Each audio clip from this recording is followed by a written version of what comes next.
Thank you, everyone, for joining us today on Zoom, on Facebook Live, and on Duration Live. We ask that if you are with us here on Zoom, that you please accept the invitation to become a panelist so that you can share your video, but please do stay muted. This is Broken Vessels Become Bricks, Menahem Nahum of Chernobyl, a class with Rabbi Dr. Ariel Mayse, the first of 3 sessions we are holding to promote a sense of human connection with those in Ukraine. We ask that you please consider donating to efforts to provide direct release. A link to a file with some organizations providing aid is available in the chat or will be soon, as well as a link to the source sheet for this session. Before we begin, Rabbi Silver, the founder and dean of Drisha, will provide us with prayer and a brief moment of silence. All right, thank you. I just wanted, before we begin the study, I just briefly wanted to, of course, been thinking about this situation, the human toll, the effect it's having on the world and the way we see ourselves. And I think it's a reaffirmation of core values that should guide us, principled values that should guide us in our interactions with other nations and with other people. And I think this is called into question, or an opportunity perhaps to examine that. And of course, there's the danger and the suffering of the refugees, the people being attacked. So our thinking is very much with them and with their situation, and about the larger implications as well. Just before we begin, I'd like just to read one psalm, one Tehillah, a brief psalm. This is Psalm number 70. L'Natzech David L'Haskir. Elohim L'Hatzileni Adonai Li'ezrati Chusha. Yevoshu v'yachbru v'vakshay nafshi yisogu achar v'kolmu chafetzei ra'ati. Yeshuvu la'rekev b'ashtam ha'omim ha'ach ha'ach. Yasisu v'yismechu b'chol kol mevakshecha v'yomru tamid yigdal Elohim o'avei yeshuatecha. V'ani ani v'yevyon Elohim chusha li ezri mufalti ata Adonai al tiachar. For the leader of David, Lahaskir, hasten, O God, to save me, O Lord, to aid me. Let those who seek my life be frustrated and disgraced. Let those who wish me harm fall back in shame. Let those who say, aha, aha, turn back because of their frustration. But let all who seek you be glad and rejoice in you. Let those who are eager for your deliverance always say, extolled be God. I am poor and needy. O God, hasten to me. You are my help and my rescuer. O Lord, do not delay. With that, I'll turn it over to Rabbi Dr. Mayse.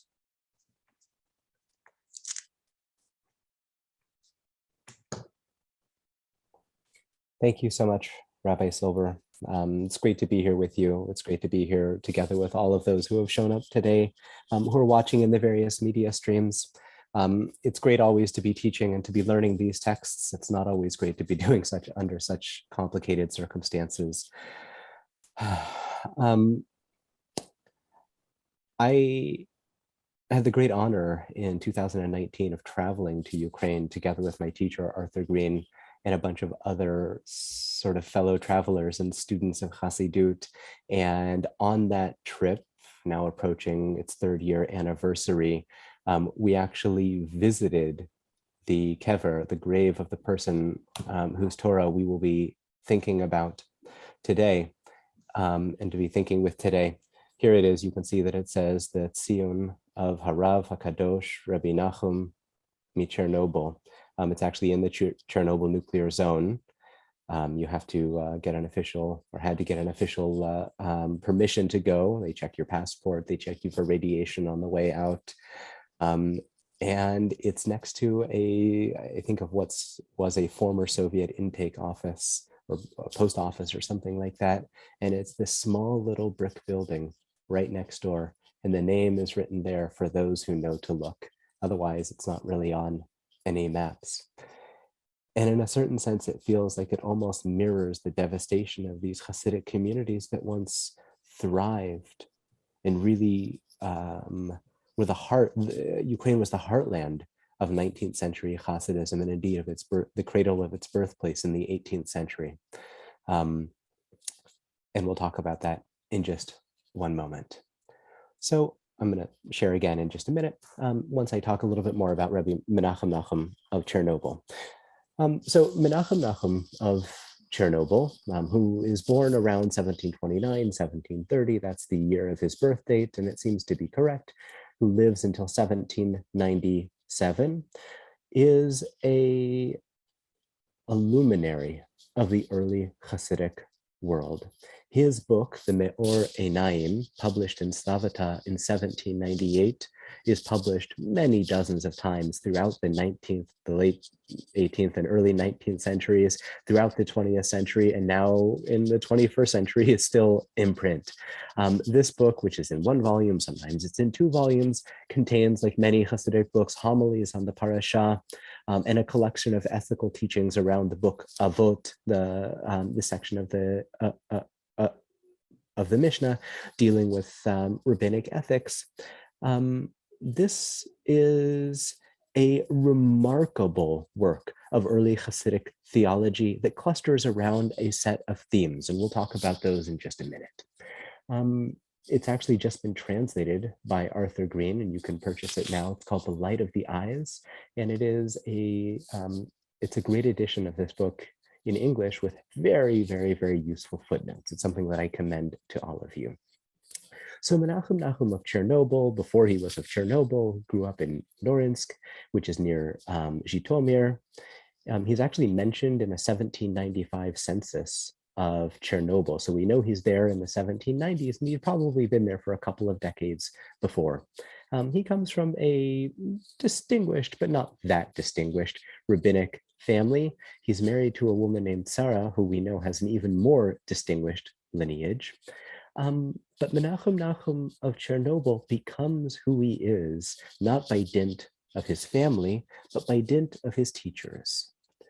He is a student of the Maggid of Mezrich, an important Hasidic thinker who dies in 1772. It is possible that Menahem Nahum met the Baal Shem Tov, although it's hard to confirm those reports. He really is a student of the Maggid of Mezrich, and it's his teachings that he carries forward. Indeed, Menahem Nahum of Chernobyl wasn't a town rav. He wasn't a rabbi. He was a rabbi in the sense that he was a religious teacher, but he wasn't a rav in the sense of having to give halachic psak. He didn't deal much with those particular issues. What he dealt with was sermons. He dealt with homilies, which also means that he dealt with the uplifting of souls and the transformative pedagogy of Hasidic education. He was a preacher. Khasidism, you might say, is born in Ukraine. If you look at the Hasidic map, Mezhebuzh, Mezrich, Zhytomyr, Polnoya, Nemirov, you could go on and on and on. Khasidism is born in Ukraine. These are the founding towns. These are the places that its founding figures lived, died, and taught their teachings. And Menahem Nahum is among them. He had two sons, of which one died early. The other, Mordechai, had many sons, all of whom became leaders after him, and all of whom took on the last name Tversky or Twersky. There are many, many, many descendants of the Twersky dynasty. Many of them can trace back their lineage to one of the many sons of Mordechai of Chernobyl. And the Twersky family was one of the two families that dominated Ukrainian Khasidism all the way up until the 20th century. It changed in the mid-1920s and 1930s, but up until that point, for the past 150 years, the Twersky family had been the dominant face of Ukrainian Khasidism. So who was Menahem Nahum in addition to his biography? He was a teacher. And what did he teach? You might say that there is one central message at the heart of Menahem Nahum of Chernobyl's book. And it's a very simple message. Everything is God. Everything is God. How do you come to this awareness? How do you come to this realization? You come to this realization or this awareness, what he describes as da'at, awareness, through careful attention to the world around you. Nothing is without divinity.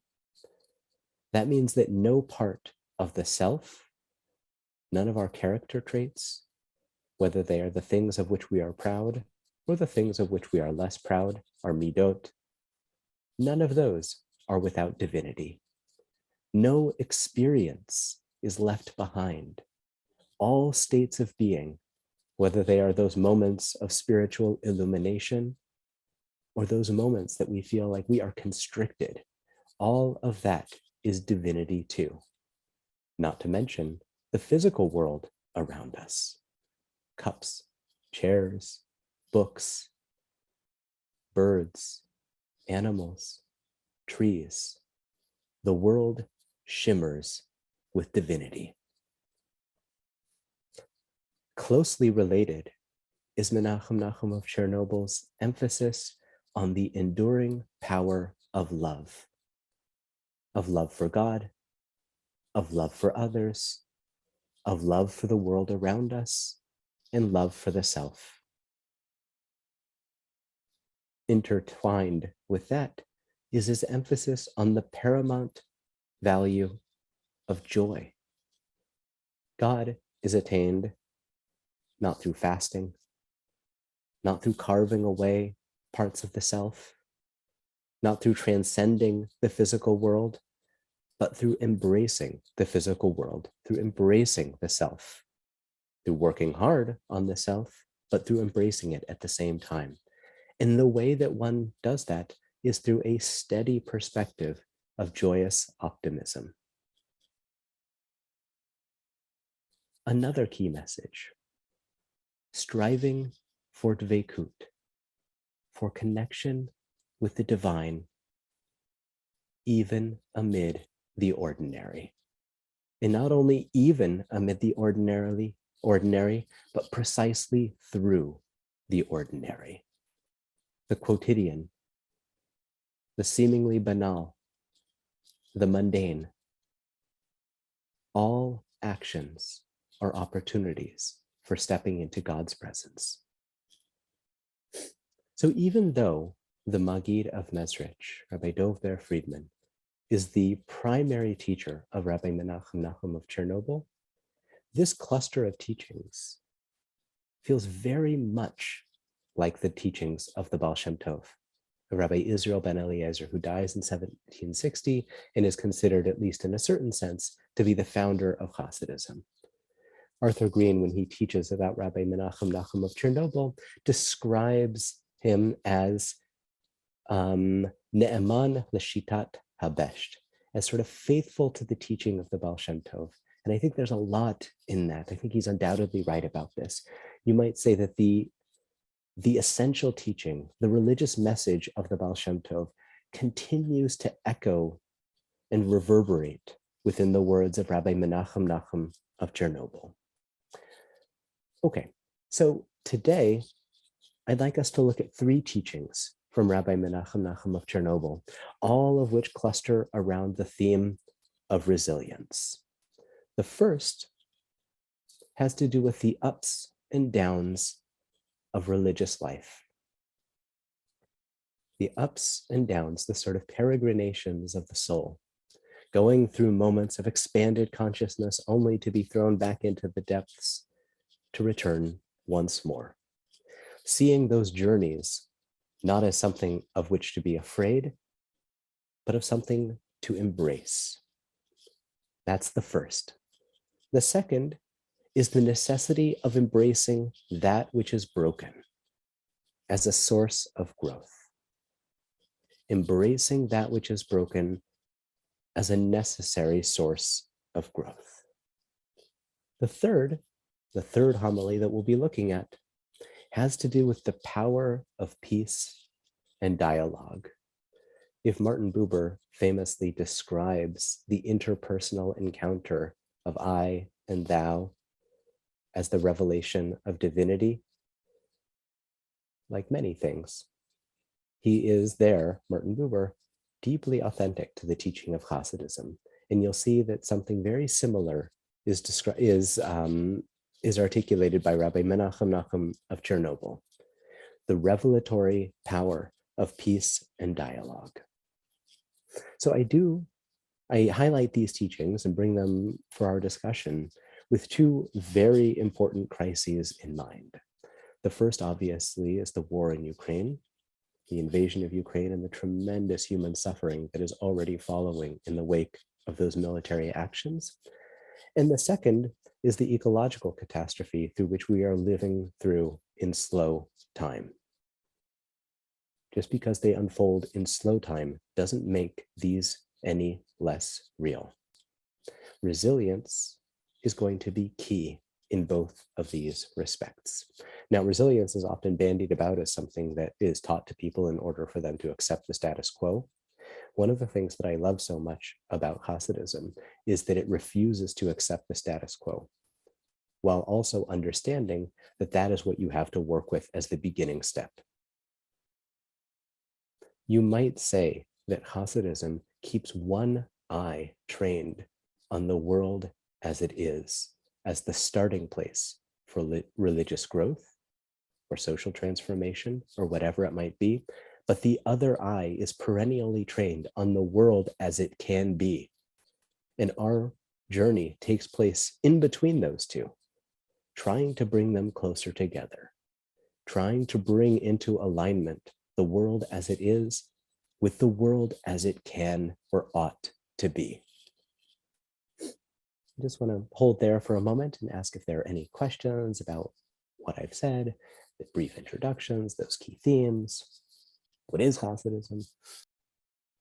People who are in the Zoom room are free to unmute themselves. And if you're joining us on Facebook, there are quite a few people watching there now. You're free to type your comments in under the video. And if you prefer to use the chat box on Zoom, we can also read what you say. And if I ever say anything that doesn't make sense, or if I say something that is confusing, or if I use a word that you're not quite sure what it means in this particular context, please just say so. If you have the question, I'm sure almost everyone else also has the question. Usually that's how it is. Good. Are there any questions? Did any come in off of? No? Okay, fantastic. Then let's continue and let's go right to the texts. Let's spend a little bit of time with the religious legacy of Menahem Nahum of Chernobyl. Okay. Are those texts live? Everyone can see them? Excellent. All right. So we begin with this text about the natural peregrinations of religious life. Yes, that things go up and things go down, and that's just the way that things are, and that's not a bug, that's a feature. He maps this teaching on to a phrase which I think will probably be familiar to many people here. Kol asher diber Hashem na'aseh v'nishma. Everything that Hashem has said, we will fulfill, we will do, we will act, we will, any other number of translations, we will hear, we will understand, we will comprehend, any other number of interpretations. You could write a whole book about different readings of Shemot Kaf Daled Zayin, Exodus 24/7, and usually, like many other psukim, like many other verses in the Bible, people's readings about this particular verse tell you something very deep about their religious philosophy. If they say, first you act and then you'll understand, and the understanding is what comes later, and Judaism is really about action as opposed to understanding, and maybe the understanding will never come, but that's okay. That's one reading of this. There are many sorts of other readings. And you'll see that, like, I think Menahem Nahum of Chernobyl is very much of this. He's putting his sort of central card on the table, which is every religious journey is 2 steps back, 3 steps forward. And that the courage is to keep moving forward, even though the journey is not linear. Another great Ukrainian Hasidic master, Rabbi Nachman of Bratslav, said it as well.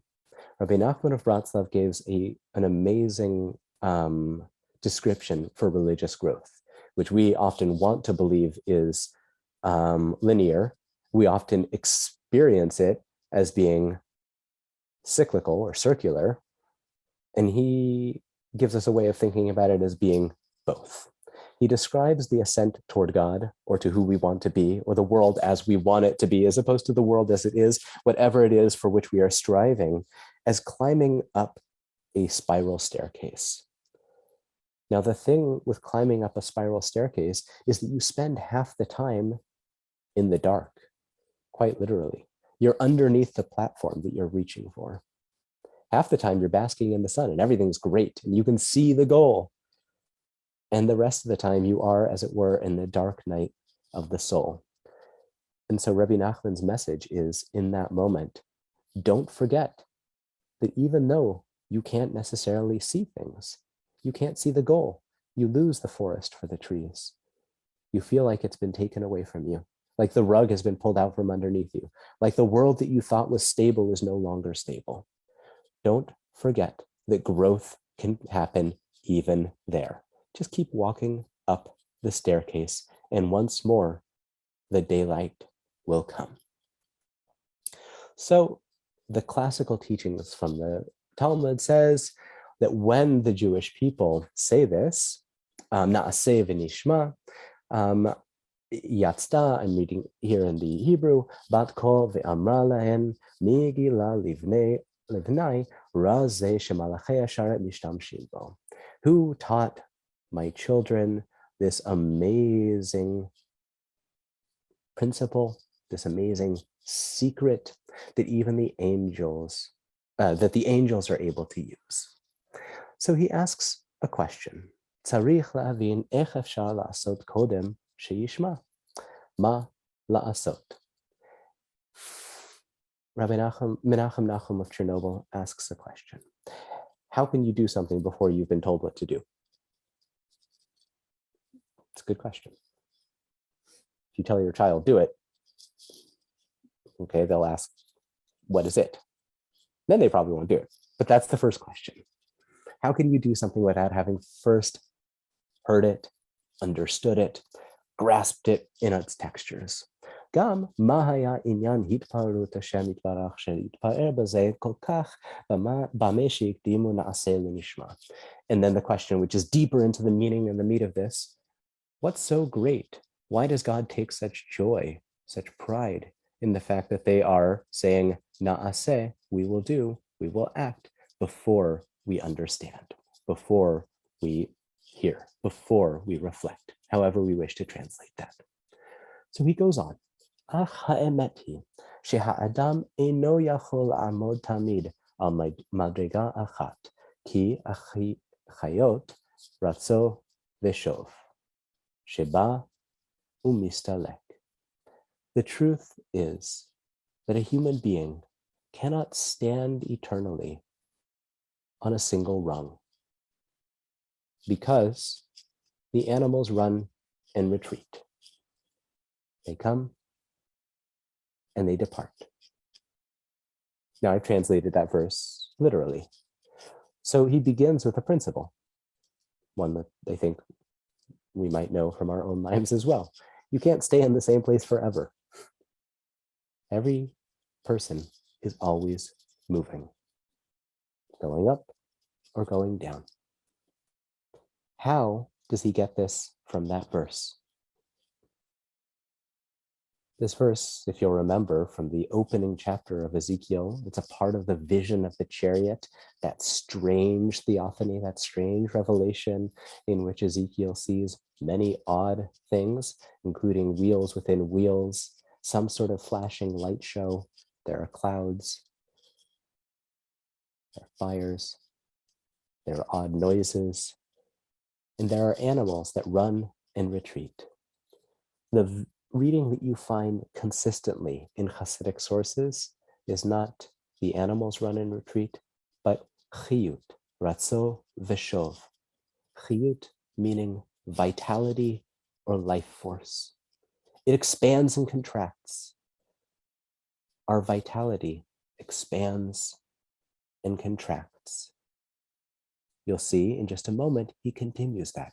Dahainu, kshehu davuk b'Hashem yitbarach umargish chiyut v'ta'anug.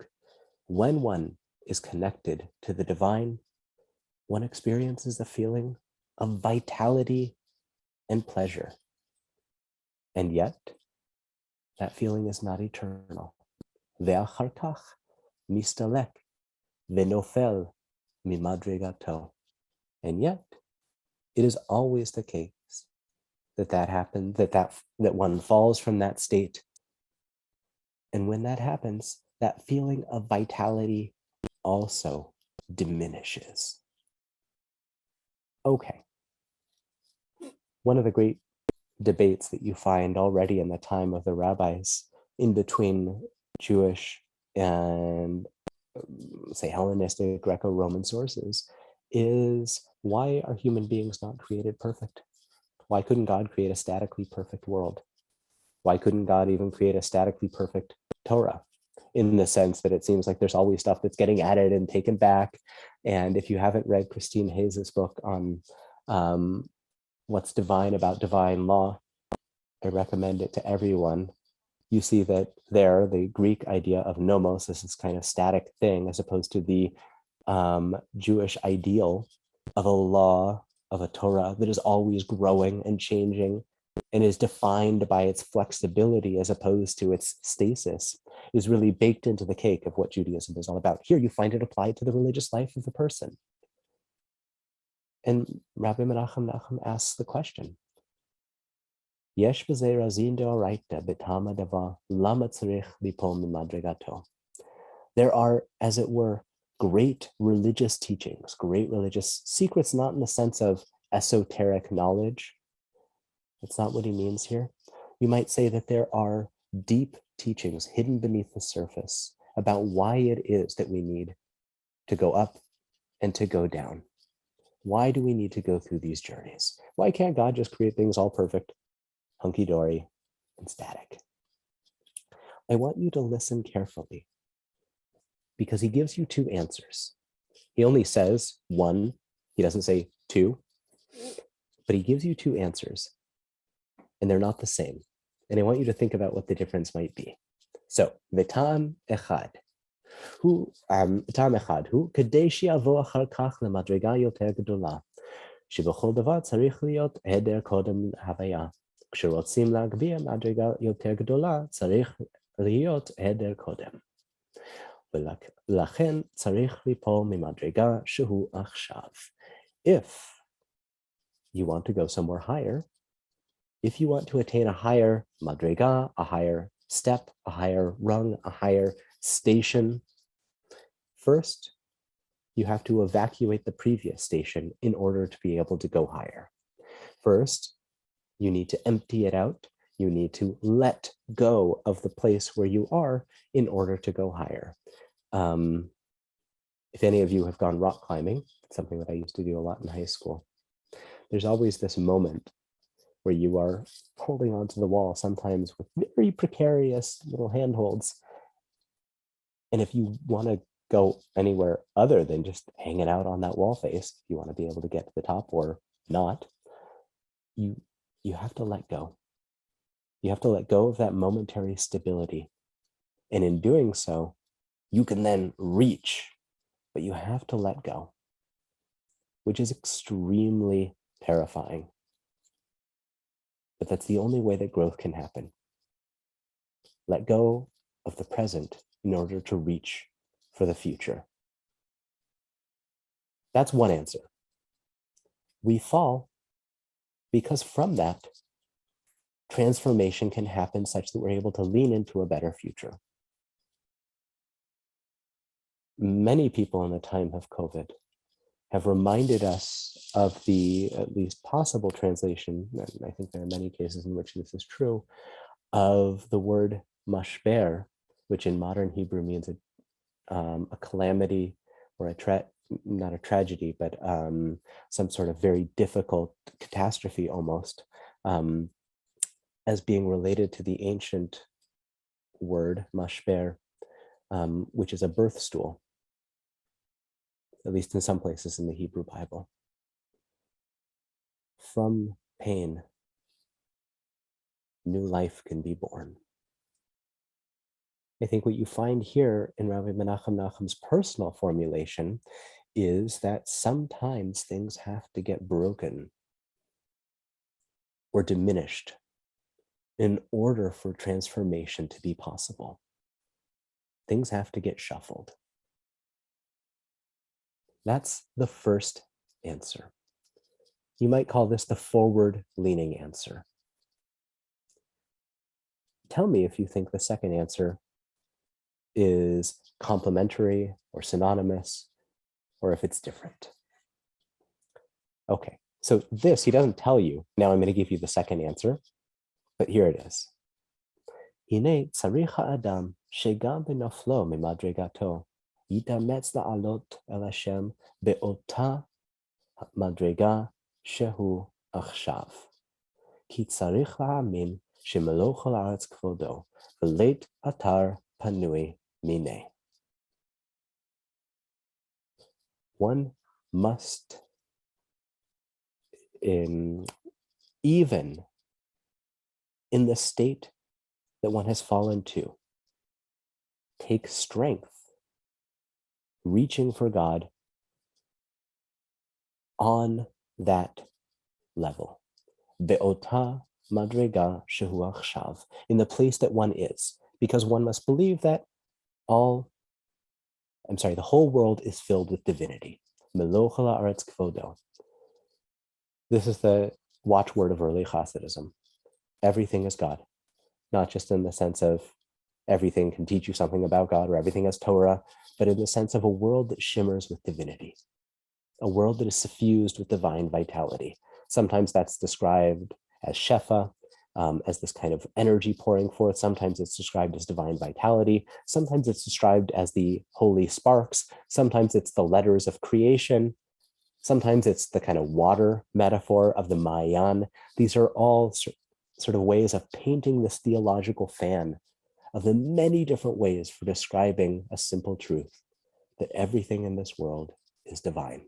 V'leit atar panui mine, no place is devoid of God, of him. That phrase, which is often paired together, melo chol haaretz kvodo, which is a biblical phrase, it comes from Isaiah's vision of God in the temple, which already in that, there's this funny, you might say, tension.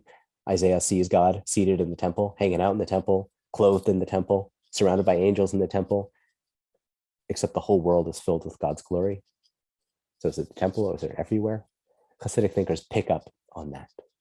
This is often combined with a phrase taken from the Tikkunei Zohar, a later stratum of the Zohar. There is no place devoid of God's glory. Leit atar panui mine, no place is devoid of him. I should say parenthetically that the early manuscripts of the Tikkunei Zohar don't have this phrase. They have a related phrase. Leit ever or avan panui mine. There is no limb devoid of God,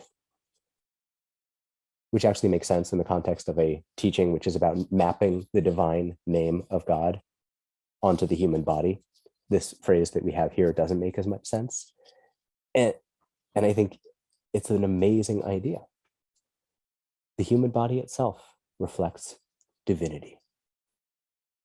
The way he is using it here means that even afilu b'madrega shehu achshav ba'asher hu sham, the place where you are, God is present there. Rak shehu metzumtzam me'od. It's just constricted. God is, as it were, less revealed. The attenuation of the human mind means that we cannot see the divine there in the same way. And yet, God is equally present in that moment. God is equally present in that experience. God is equally present in that place. So, here's a question. Is that the same as the first answer?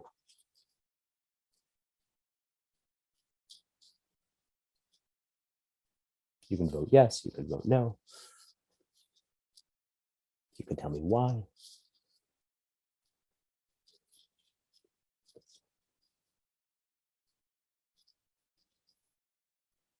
So, Deborah Cantor.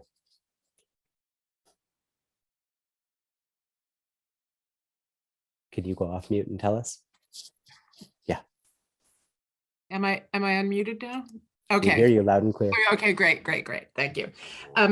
Yeah, I think that obviously they're related, but in the first interpretation, it's asking something of us, that, you know, we need to take some leaps, we need to take some risk, and let go, even momentarily. And in the second instance, and that's sort of like what we do. That's an action that we would have to take. And the second thing is a realization, and that maybe we come to that realization in that moment of risk, or maybe we come to that realization just when we feel pressed down.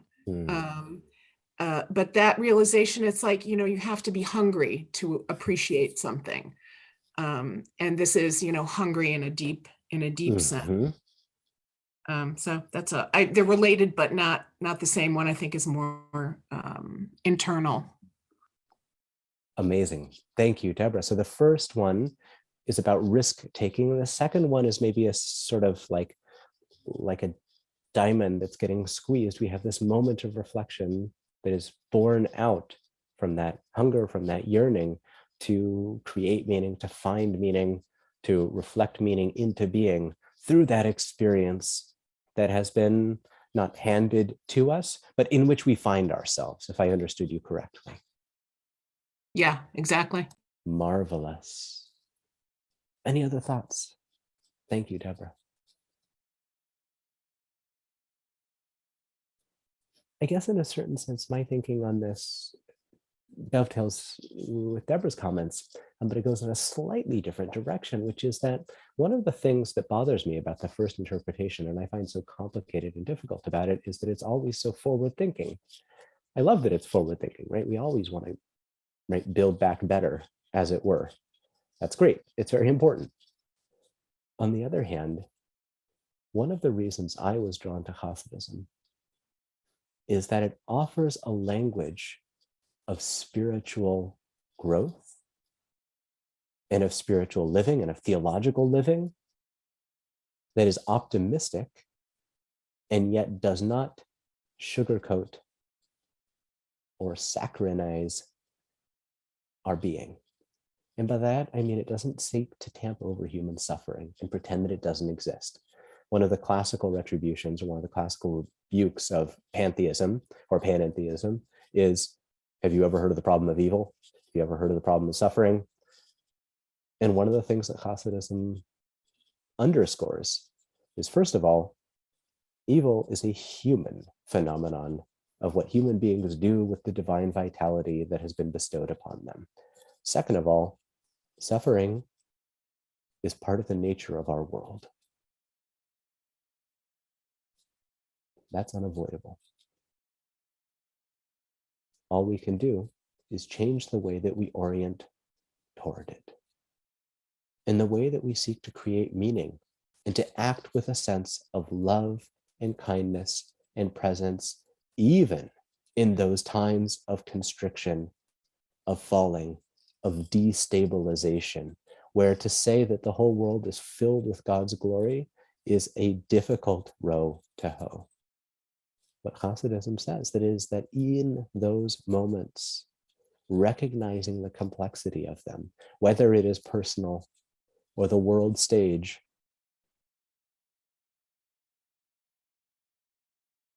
one keeps one eye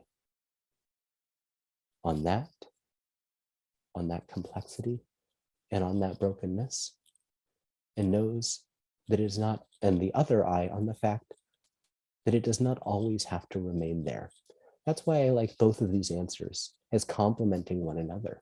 One is forward-looking. The other is deeply, deeply not accepting, but acknowledging. Acknowledging the complexity of the current moment. And with that, to say, I stand in God's presence, even so. So this, and we'll continue here in the text, is how Rabbi Menahem Nahum of Chernobyl understands Na'aseh kodem lenishma. Here I'm in the Hebrew, and you can see it in the English, even though I didn't quite line them up. The paragraph on the right, V'zeu nikra na'aseh lishma. In the English, this is the doing or fulfillment that comes before the hearing. What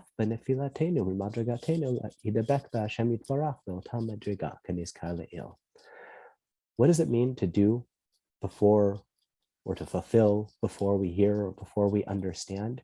It means to have the commitment to serve God even in those moments of constriction, even in those moments of attenuation, even in those moments of a loss of stability or framework, even in those moments where what we thought we could take for granted in terms of a handhold or a foothold, even as those collapse. Na'aseh, we act. And then nishma, we come to a state of understanding. We learn from that, or at least we can, not by avoiding the brokenness, not by avoiding the complexity, not by avoiding that loss of stability, but by accepting it, acknowledging it, and continuing to strive, moving forward, not with a sense that the world must forever stay as it is, but knowing that that is the point of departure for our journey. Na'aseh kodem lenishma, we will do, is an act of faith, of saying, we act with courage and compassion. We act with love and kindness. We act in a way that brings us closer to the divine, even amidst the darkness of that shadow. And then we come to a greater state of understanding. So rather than you might say, a kind of doctrine of orthopraxis in which first you come to the doing and then you come to the understanding, he has opened it up without changing, in a certain sense, a key part of that teaching, which is that yes, action is very important. And there is something of an understanding that will come later. But the action here is one of finding God in one's present state of being, not through eternal acceptance, but through knowing that you have to see things as they are. You have to embrace them as they are. It's true of our interpersonal work. It's true of work as parents and educators. It's true of being a student. It's true of being a human being in this world. First you acknowledge, and then you continue to strive. Okay, I'm going to pause here for just a second. Thoughts, reflections, questions, as we move from this to this teaching on the natural ups and downs and the journey of religious life, of going up and going down, to this teaching about the necessity of brokenness, which is our next theme.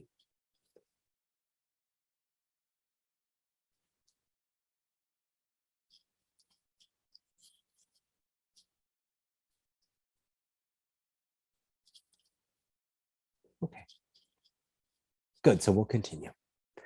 The next teaching that we're going to look at in brief is, it's the first homily, the first drasha, the first sermon in the Me'or Einayim. And the book doesn't really have a theological introduction. Many Hasidic books do not. So in a certain sense, sometimes the homily at the very beginning functions as a roadmap, as an introduction to the essence of that book. And I think it's true here. So he begins with the first first verse of the book of Bereshit, the first book of the Hebrew Bible. Bereshit bara Elohim et hashamayim ve'et haaretz ve'haaretz hayta tohu vavohu. The first two psukim. That in the beginning of God's creation of the world, God created the heavens and the earth. And the earth was formless and void. Who knows what that means? So what Rabbi Menahem Nahum does is swiftly asserts what he sees as the cardinal teaching of Khasidism. Bereshit, he reads not as in the beginning, but as Bereshit, with the beginning, or that which was at the beginning. With the Torah, God creates the world. Barak hu chabrihu alma. This is, I mean, it's not his innovation. It's right there in Bereshit Rabbah, in the rabbinic exegesis of the book of Genesis. It's actually the first passage there as well. The Torah is described as God's pedagogue, as God's teacher, as many other things, but this becomes a, you might say it becomes a lodestar for thinking about the Torah as something so much greater than the 5 books of Moses written on a physical parchment that lives in the ark. The Torah is that, but Torah, in its greater sense of God's wisdom, is the infinite reservoir of potentiality, the infinite reservoir of meaning, the infinite reservoir of creativity and inspiration. That's what God uses to create the world. God doesn't look into a book that says, in the beginning, God created the heavens and the earth, right? That kind of makes no sense. In rabbinic literature already, you have this association of Torah with God's wisdom, which is so much bigger. And in the Hasidic canon, it gets even bigger and bigger, such that the Torah absorbs more and more of existence until Kol Davar Nivra Al Yedei HaTorah B'Koach HaPo'al B'Nifal. Im Ken B'Chol Davar U'B'Chol Olamot Koach HaTorah. Such that everything is created through the Torah, therefore the power of the maker remains within the made. Yeah, in other words, both God and God's Torah are imprinted within everything in the world. What's his proof text? V'chein ha'adam, dichativ, zot ha'torah adam. Because people are Torahs, or people reflect the Torah. Now, of course, he knows, like I'm sure many of you know, that the end of that verse is zot ha'torah adam ki yamut ba'ohel. It's a teaching about what happens when people die in the tent, and then you have to figure out what is pure and what's not pure. Okay, he's taking the first part of that verse and drawing our eyes to the fact that human beings, just like everything else in the world, each and every human being is a unique manifestation of that infinite well of divine potentiality that takes form in that singular being of the human. Each and every human being, you might say, is like a snowflake that crystallizes that divine potential in a slightly different way. And then he draws this association between Torah and God, such that God's vitality is found in all things. Ve'ata mechaye et kulam. Everything is filled with God's animating force. Why don't we see it? Because it's attenuated, because it's made smaller. But if you open up your eyes, you can indeed become attuned to a world that shimmers with divinity. At the very end of this, he says in this paragraph, you have it in the Hebrew and the English, he deploys this verse of Ecclesiastes, Yitoron ha'or min ha'choshech. God creates a world in which there is darkness, in which there is complexity, because great is the light that emerges from the darkness. That just sounds like a silly truism until you translate it as greater is the light that emerges from the darkness, as you find in medieval literature, mina choshech mamash, truly from amid the darkness. Why? Because from the brokenness, things can be changed. The brokenness is also a revelation of divinity. He then transitions to talking about Joseph going into Egypt, Mitzrayim, not as a physical place, but as taken as a kind of symbol for all of those moments of when we, like he said earlier, descend from our rung, or when things get destabilized. Mitzrayim is that kind of exile of consciousness. Meitzar Yam. Meitzar Yam means the straightened place, the place of squeezing and complexity. That's how it functions in the Kabbalistic imagination. We all go to Mitzrayim on a daily basis because we go through these natural ups and downs of religious life. You find this in Rabbi Shneur Zalman of Liadi's Tanya, where he says, Chayav Adam lirot et atzmo ki'ilu hu yitza miMitzrayim. Everyone has to see themselves as if they've gone out of Mitzrayim. And he says that this is something that we do not only once a year during Pesach, but b'chol yom b'yom, each and every day. So the lifting out of Mitzrayim, the lifting out of Egypt, is something that happens to us on a daily basis. Okay. If you look here in the English, halfway down the paragraph on the left, this is also the meaning of Jacob saw that there was produce in Egypt. In Hebrew, V'yar Yaakov ki yesh shever b'Mitzrayim. Jacob sees that there is food in Egypt, so he sends Joseph down there and sends the brothers down there at this point. Why? Well, one of it, you might say, is practical. They need food. In the mythic retelling that you find here, Jacob sends the children down to Mitzrayim in order to find something that is hidden there. Yosef, who's there. And he understands shever, not in the sense of foodstuffs or produce, but in the sense of shvira, brokenness. There's Torah there, but it's broken. There are broken sparks, shards of divinity that need to be raised up. This is the tablets and the broken tablets. You'll see later on in this same teaching, he says, the whole tablets, we can understand why they rest in the ark. But the Talmud says that the broken tablets rest in the ark as well. Why is that? Because broken things have to be brought into the equation as well. The fullness of divinity is only expressed when we bring together that which appears to be whole, along with that which appears to be broken. So the children of Jacob here go on this quest to find God, to find their brother, to find the lost aspects of divinity, even in that complicated, broken, and shattered place. They go down in order to collect something, to hold on to it, to nurture it, and to allow it to grow.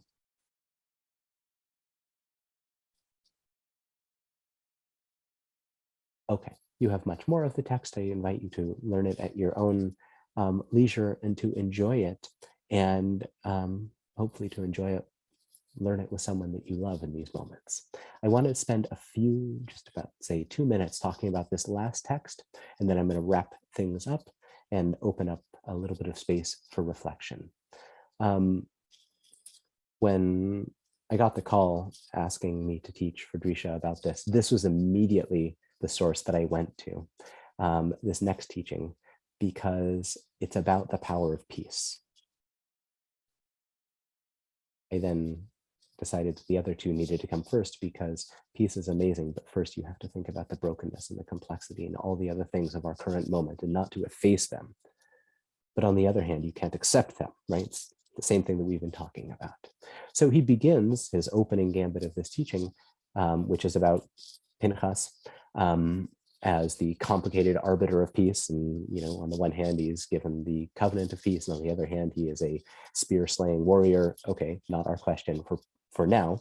But he begins with almost like a peroration on the power of peace, taken from Midrash Tanhuma, that peace is a name for Torah, it's a name of God, it's a name of prayer, it's a name for many different things. We know the famous teaching in the Mishnah. God found a vessel, and the only vessel that God could find that could hold blessing is peace. Peace is necessary for human flourishing, but it's also necessary for divine flourishing. And peace is what we give to people as we say hello to them and what we wish them on their return. meaning their return to the journey. So he ties this in to the association between Pinchas and Eliyahu, Pinchas and Eliyahu and the sort of law of biblical conservation of characters get associated early in rabbinic literature for a number of different reasons. Again, not our question for now, but Menahem Nahum of Chernobyl keys in to the fact that when God says that God will one day send us Eliyahu Hanavi, God says, Sholeach lachem et Eliyahu Hanavi lifnei ba yom Hashem agadol v'hanora. God sends, God will send. It's a present tense noun, at least in the way that he is understanding it, meaning, and this is how the Gemara understands it in certain passages as well, that God is always sending. Not just will send, but always sending. So then Menahem Nahum of Chernobyl says, why is God always sending? It's not just because there's this messianic figure waiting at the gates of the city, as it were, waiting for us to get our act together, rather than an external force. Menahem Nahum says, you, me, all of us have Eliyahu within us. And that's what drives forward our religious yearning, our fiery yearning for the divine. Remember, Elijah goes up to heaven in the fiery chariot. Our fiery yearning for the divine and for a life of integration comes from that quality born within us of Elijah. He then reads, okay, Elijah is associated with the Messiah, Mashiach, the anointed one. He reads Mashiach not as the anointed one, but as Messiah. Conversation. Meaning what? Messiah or Mashiach is that moment in which we bring into alignment our thought and our speech. It's an Elijah moment. It's an imaginative messianic moment when we bring our heart and our mind and our body into alignment with one another. That's what the future time will be. And every time we can do that with a spirit of integrity and authenticity in the current moment, that is building up what he calls Komat HaMashiach, the kind of superstructure or the structure of the Messiah through that single action of heartfelt integration. And this is not just something that happens within ourselves. Language is a gift given such that we can converse with God, but language is a restorative process that is given to us to effect bonds and to connect with other human beings. So I understand this third text truly in the spirit of Buber, to be about the power of peace and dialogue to transform what could be yet one more weapon in our arsenal, the weapon of the word, into a force to reach across differences in the yearning for a sense of honest and earnest connection with one of our deepest properties of language. So to review, religious life, like life in our world, is up and down, and it is not linear.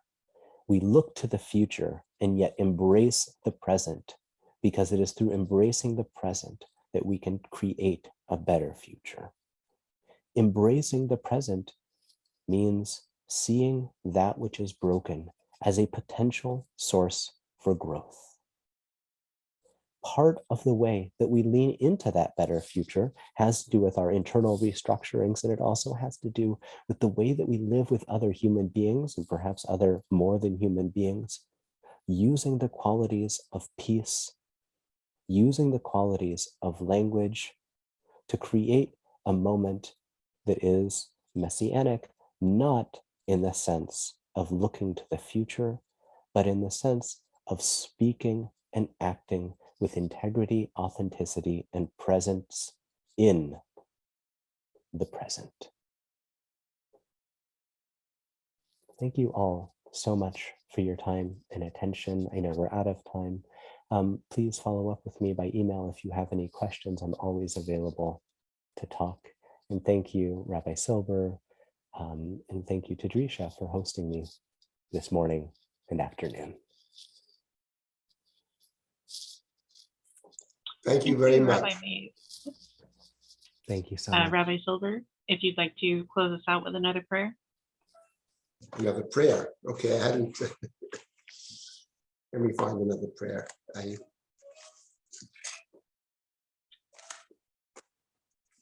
I'd like to remind everyone that we will be continuing this series tomorrow at 1 p.m. Eastern with Rabbi Eli Fisher, who will be speaking about the human stories in halacha, going over some responsa originating in Ukraine, and also on Thursday with Ms. Dahlia Wolfson, who will be showing us a bit of Jewish Ukraine through the eyes of Shalom Aleichem. All right, I'll end with another psalm. Psalm number 20. Lanatseach mizmor David. Yancha Adonai biyom tzara, yisagev Hashem Elohei Yaakov. Yishrach ezrucha mikodesh umitzion yisadeka. Yizkor kol minchotecha v'yoratcha yidash nesela. Yitenucha kilvovecha v'choratzatcha yimarei. Nirana b'shuatecha v'shem Eloheinu nidgo yimarei Adonai kol misharotecha. Ato yadati ki Hoshea Adonai mishicho yaneu mishmei kodsho b'gvurot yesha yimino. Elu b'recha v'elu b'asusi v'anachnu b'shem Adonai Eloheinu nazkir. Himakar v'nafol v'anachnu kamno v'nito dad Adonai Hoshea. Hamelech yanenu b'yom karenu. A psalm of David. May the Lord answer you in time of trouble. The name of Jacob's God keep you safe. May God send you help from the sanctuary and sustain you from Zion. May God receive the tokens of your meal offerings and approve your burnt offerings, Selah. May God grant you your desire and fulfill your every plan. May we shout for joy and victory, arrayed by standards in the name of our God. May God fulfill your every wish. I know that God will give victory to God's anointed, will answer from heavenly sanctuary with the mighty victories of God's right arm. They call on chariots, on horses. We call on the name of God. They collapse and be fallen. We will rally and gather strength. O Lord, grant us victory. May the King answer us when we call. Thank you all for participating. Thank you, Noah. Thank you again, Rabbi Mayse. Noah, do you have a last word? Just thank you and be well, everyone. Shalom. Hello.